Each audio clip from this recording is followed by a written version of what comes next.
everyone, welcome back to Sunny Life Channel. Thank you so much guys for tuning in.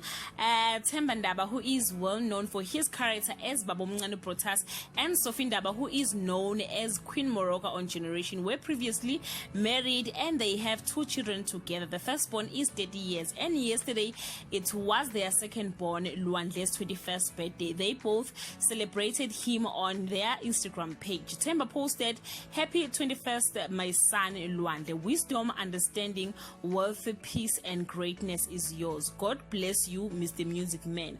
Daddy loves you." Mr. Ndaba's fans commented jokingly saying it's time Luandle for him to go to the butchery.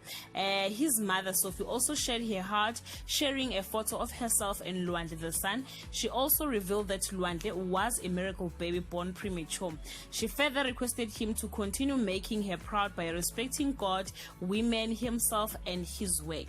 Luandle is a musician and a TV and radio presenter. Happy belated 21st birthday to him. You can send some love guys on the comment section. Bye.